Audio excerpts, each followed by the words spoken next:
കൂടുതൽ വാർത്തകളും വീഡിയോകളും കാണാൻ ഈ ചാനൽ സബ്സ്ക്രൈബ് ചെയ്യുക. കൂടെ ബെൽ ബട്ടൺ അമർത്തുക.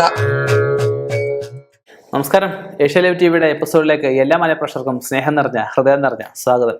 എല്ലാവർക്കും അറിയാവുന്നതും ചെറുക്കെങ്കിലും അറിയാൻ പാടില്ലാത്തതുമായിട്ടുള്ള ചെറിയൊരു വിഷയമാണ് ഇന്നത്തെ എൻ്റെ ചർച്ചാ വിഷയം, അല്ലെ നിങ്ങളുമായിട്ട് സംവാദിക്കപ്പെടുന്ന വിഷയം. എന്താണെന്നല്ലേ, പൂജാമുറിയിൽ ഒരുപാട് ഭഗവാന്മാരുടെ ഫോട്ടോ പലരും വെക്കാറുണ്ട്. എല്ലാവരും ദിവസവും മാല കെട്ടി ചാർത്താറുണ്ട്. ചിലര് ഉണ്ണിയപ്പം, പായസം, പാൽപ്പായസം വരെ വെച്ച് ഇരിക്കുന്ന ആൾക്കാരുണ്ട്. വിഗ്രഹങ്ങൾ വെക്കുന്നവരൊക്കെ ഉണ്ട്. അതിനെക്കുറിച്ചൊക്കെ പല വീഡിയോകൾ ഞാൻ നേരത്തെ ചെയ്തിട്ടുണ്ട്. അതിലേക്കൊന്നും ആവർത്തനം എപ്പോഴും വിരസതയായിരിക്കും, അല്ലേ ആൾക്കാർക്ക് മടുപ്പായിരിക്കും.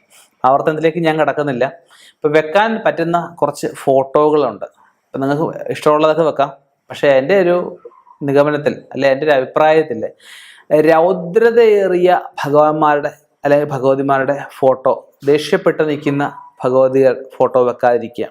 ഒന്നാമത് ശിവൻ മാത്രമായിട്ട് നിൽക്കുന്ന ഫോട്ടോ വെക്കരുത്. ശിവന്, പാർവതി, ഗണപതി ഇവരെല്ലാം ചേർന്നുള്ള കുടുംബ ഫോട്ടോ വെക്കാം, അതിന് വിഷയമില്ല.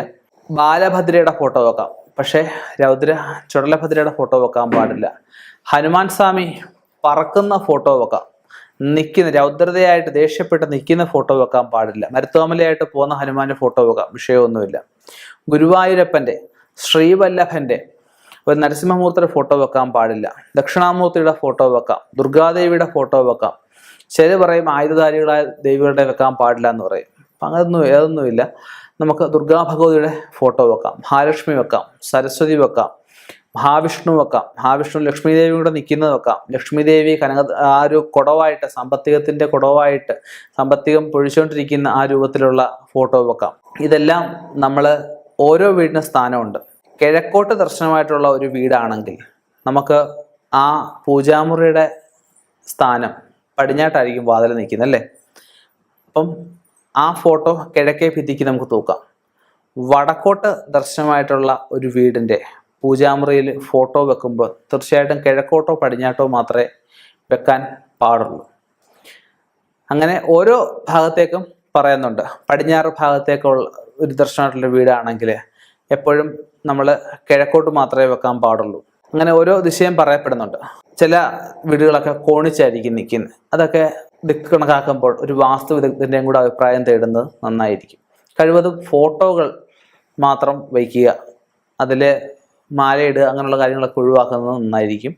പിന്നെ ഉള്ളൊരു കാര്യം, ഈ പറഞ്ഞ നിവേദ്യങ്ങളൊക്കെ ഉണ്ടാക്കി വെച്ചാൽ ഇന്ന് വെക്കും, ഐശ്വര്യം ഉണ്ടാവും, ഐശ്വര്യം വർദ്ധിക്കും. നാളെ ഇത് ചെയ്യാതെ വരുമ്പോൾ അതിൻ്റെ പിന്നിൽ പോരാളികളൊക്കെ ഉണ്ടായിന്ന് വരും.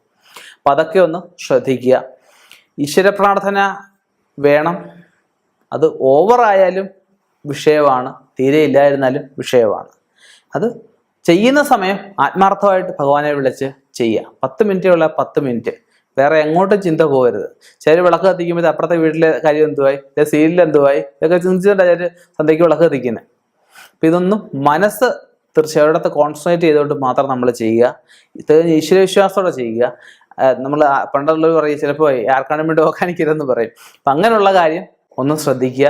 തീർച്ചയായിട്ടും ഈ ഭഗവാന്മാരുടെ ഫോട്ടോകൾ വെക്കുന്നു നമുക്ക് ഐശ്വര്യവും സമ്പത്തും സമാധാനവും എല്ലാം നിലനിർത്താൻ സഹായിക്കട്ടെ. പ്രാർത്ഥിക്കുന്നു, നിർത്തുന്നു. നന്ദി, നമസ്കാരം.